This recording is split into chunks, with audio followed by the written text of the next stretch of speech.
Hello guys, আসসালামু আলাইকুম। সবাই কেমন আছেন? আমি দৃষ্টি সুলতানা চলে আসছি নতুন একটা ভিডিও নিয়ে। আমি আজকে বানিয়ে দেখাবো 2 ডিমের ভ্যানিলা কেক। এই যে এখানে আমি 1 কাপ আটা নিয়ে নিছি। এই যে 1 কাপ চিনি, 1 কাপ আটা নিছি।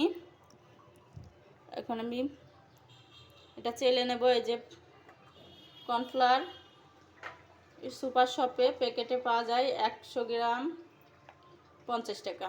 আমি ওইটা নিয়ে এসে ঢেলে নিছিলাম ডিব্বায়। যে দিয়ে দিলাম চামচ, 2 চামচ দিয়ে দিলাম। এই যে বেকিং পাউডার, আমি এটা ব্যবহার করি। আপনারা চাইলে অন্যটা ইউজ করতে পারেন, এটাও ভালো। বেকিং পাউডার দিয়ে দিলাম 1 চামচ। বেকিং সোডা দিয়ে দেব। বেকিং পাউডার দিলে ভ্যানিলা কেকে বেকিং সোডা না দিলেও হয়, আমি দিই, একটুখানি দিয়ে দিলাম জন্য। এখন এটা আমি ভালো করে চেলে নেব।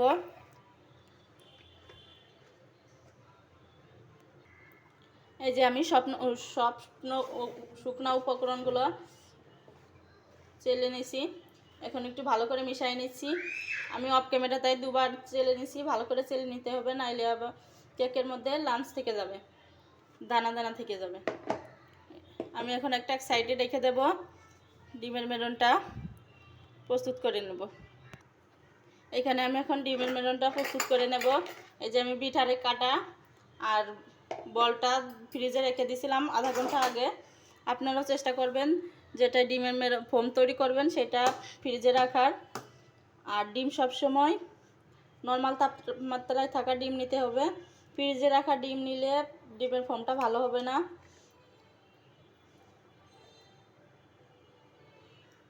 আর সবসময় চেষ্টা করবেন বড় বড় ডিম নেওয়ার।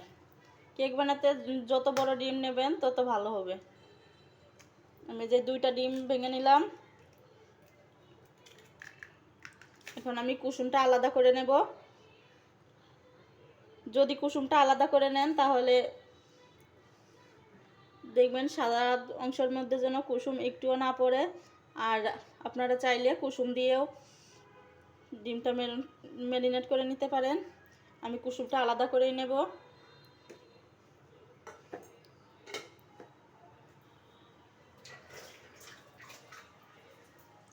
এখন আমি বিটার দিয়ে এটা 2 মিনিট বিট করে নেব। আমি এটা ইলমা ব্র্যান্ডের বেটারটা ইউজ করি। যে আপনারা চাইলেও অন্যটা ব্যবহার করতে পারেন, যার কাছে যেটা আছে সে সেটা ব্যবহার করবেন। বিটার না থাকলে বাসায় হ্যান্ড বিটার বা ডাল ঘুটনি আছে, ওইটা দিয়েও হবে। যার কাছে যেটা আছে সে সেটা দিয়ে করবেন। আমার কাছে বিটার আছে তাই আমি বিটার দিয়ে করছি।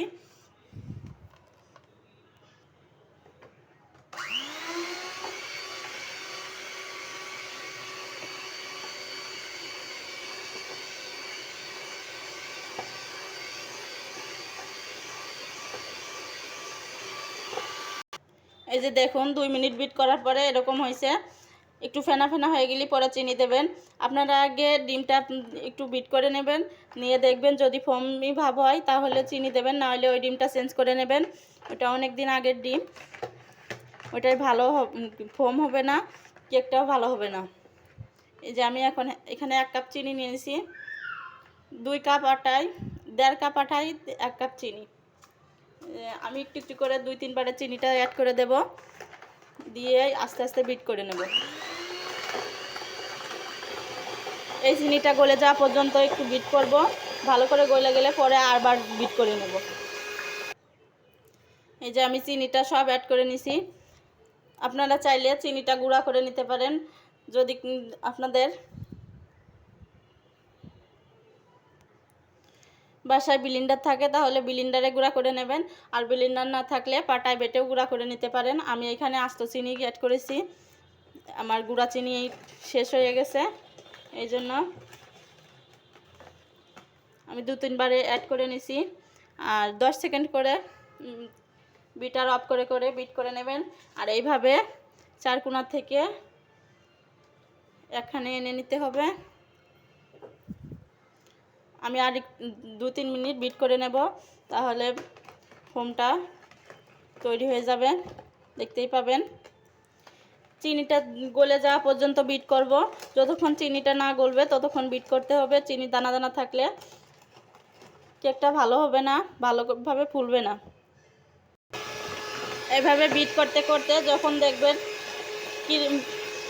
ফোমটা ক্রিমি চলে আসছে, তখন বিটারটা অফ করবেন। ক্রিমটা সাদা হয়ে আসবে।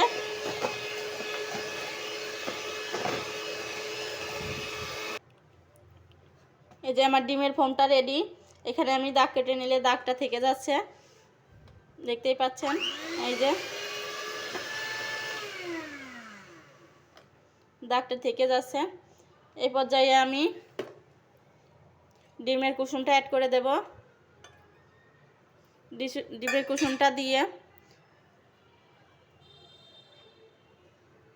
হালকা একবার ঘুরায়ে, বিটার দিয়ে একবার ঘুরায়ে বিট করে নেব, যাতে কুসুমটা মিশে যায়। এই যে দেখতেই পাচ্ছেন। এইবার এক পাশ থেকে যায় আর এক পাশে আসছি। এই যে সুন্দরভাবে কনসিস্টেন্সিটা মিশে গেছে। এই পর্যায়ে আমি ভ্যানিলা এসেন্স অ্যাড করে দেব, ভ্যানিলা ফ্লেভার।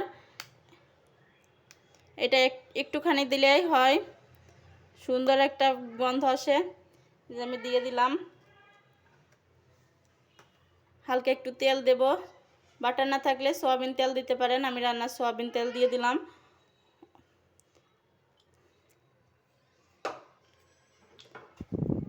স্পঞ্জ কেকে তেল না দিলেও হয়, আপনারা চাইলে না দিতে পারেন। আমি এটা এখন মিশিয়ে নেব।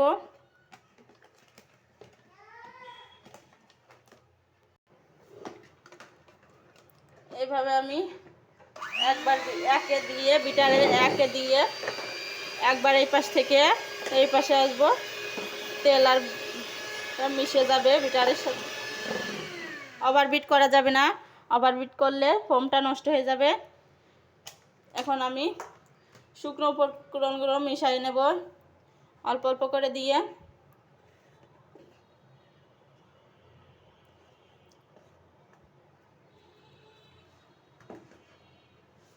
এটা এলো পাথারি মেশানো যাবে না, তাহলে ডিমের ফোমটা নষ্ট হয়ে যাবে।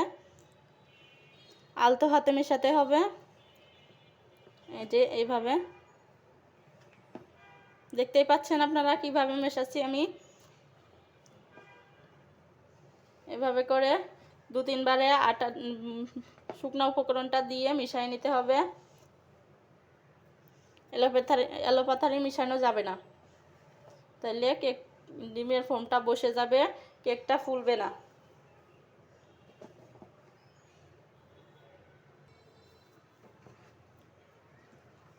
এই যে আমি মেরুনটা তৈরি করে নিছি। ভালো করে আলতো হাতে শুকনো উপকরণগুলো মিশিয়ে নিতে হবে, এলোপাথারি মিশানো যাবে না। দেখতেই পাচ্ছেন মেরুনটা কেমন হয়েছে, যে পড়লে ভাঁজ ভাঁজ থেকে যাচ্ছে, এরকম হতে হবে। একটু ডিমের ফোমটা নষ্ট হয়নি, আমি এজন্য নিচে থেকে চেক করে নিচ্ছি গুঁড়াগুলো আছে নাকি, নিচে মানে শুকনো উপকরণ লেগে আছে নাকি। এখন আমি যে পাত্রে কেকটা বসাবো সেটা প্রস্তুত করে নেব। এখানে আমি 9 ইঞ্চি একটা মোল্ড নিয়ে নিয়েছি, এটাই আমি বসাবো। যে আমি তেল দিয়ে দিলাম একটু। আমি এখানে লেখালেখি কাগজ ব্যবহার করব। আপনাদের কাছে বেকিং পেপার থাকলে বেকিং পেপার দেবেন, না থাকলে লেখালেখির কাগজ ব্যবহার করতে পারেন। আমি লেখালেখির কাগজ ব্যবহার করেছি। দুই পাশে ভালো করে তেল মাখিয়ে নিতে হবে, সাইড দিয়ে তেল মাখা যাবে না। সাইড দিয়ে তেল মাখলে স্পঞ্জ কেকের সাইডটা লেগে আসে, কুঁচকে যায়। এই যে আমি কাগজটা দিয়ে দিলাম। এখন আমি মেলনটা ঢেলে নেব। এই যে মিশ্রণটা সব ঢেলে নিচ্ছি।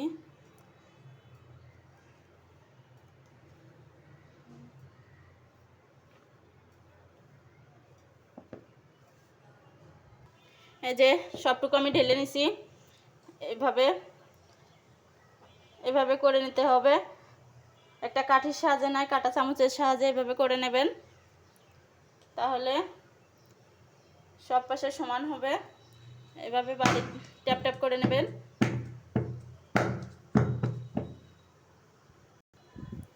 এভাবে ট্যাপ ট্যাপ করে নেবেন। এর ভিতরে এয়ার বাবলস থাকলে বেরোয় আসবে, দেখতেই পাচ্ছেন এই যে এয়ার বাবলসগুলো বেরোয় আসছে। এখন আমি চুলায় 10 মিনিট আগেই একটা চিলবারের হাঁড়ি বসিয়ে দিয়েছি প্রি হিট করতে। এখন আমি কেকটা বসিয়ে দেব। এই যে আমি হাঁড়িতে একটা স্ট্যান্ড বসিয়ে দিয়েছি। এখন আমি এটা বসাই দেব। বসায়ে ঢাকনা দিয়ে ঢেকে একটা ভারী কিছু দিয়ে দেবো এর উপরে। যে ভালো করে ঢাকনা দিয়ে ঢাকে এটা দিয়ে চাপা দিয়ে রাখবো, যাতে হাওয়াটা কোনো পাশ দিয়ে না বেরোয়। এভাবে আমি 40 মিনিট বেক করে নেব। 40 মিনিট পর দেখাচ্ছি। বারবার হাঁড়ির মুখ খোলা যাবে না, তাহলে হাওয়াটা বেরিয়ে যাবে, কেকটা চুপসে যাবে। যে চলে আসলাম 40 মিনিট পর।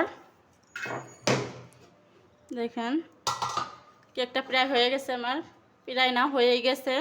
এই যে আমি একটা কাঠি দিয়ে চেক করে নেব। দেখেন একটুও কাঁচা বা লাম্পস বেরোচ্ছে না। এখন আমি এটা নামিয়ে নেব। চুলাটা অফ করে দেব, করে দিয়ে নামিয়ে নিলাম। এই যে নামিয়ে নিছি। দেখতেই পাচ্ছেন কেকটা কতটা পারফেক্ট হয়েছে। এখন আমি এটা ঠান্ডা করতে নর্মাল ফ্রিজে 10 মিনিট রেখে দেব। সবসময় কেক মোল্ড থেকে বের করার আগে 10 মিনিট ঠান্ডা করে নেবেন, না হলে কেকটা বের করতে গেলে কেটে ভেঙে যাবে। আমিও ঠান্ডা করে নেব। যে চলে আসলাম 10 মিনিট পর। এখন আমি এটা ডিমোল্ড করে নেব। এভাবে এটা দিয়ে চার কোনা দিয়ে একটু ঘুরিয়ে খুশাই নেব।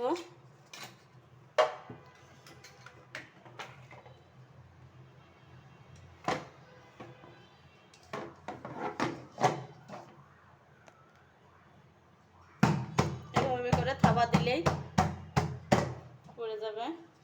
এই যে দেখেন কি সুন্দর ফুলে আসছে।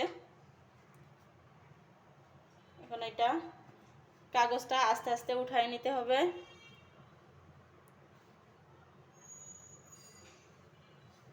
এই যে দেখেন কি সুন্দর উঠে আসছে, একটুও লেগে নাই। দেখতেই পাচ্ছেন কতটা সফট আর পারফেক্ট হয়েছে। আমি এখন এটা আপনাদের কেটে দেখাচ্ছি।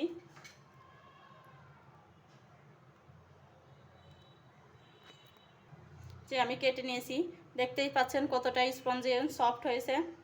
এই যে একদম নরম তুলতে হয়েছে, ধরলেই ভেঙে যাচ্ছে, ধরতেও ভয় করছে।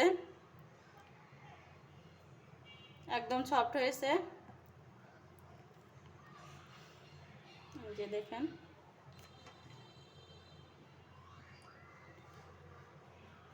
ভিডিওটা যদি ভালো লাগে সবাই লাইক সাবস্ক্রাইব করবেন, কমেন্ট করবেন, শেয়ার করতে ভুলবেন না। সবাই ভালো থাকবেন। আল্লাহ হাফেজ।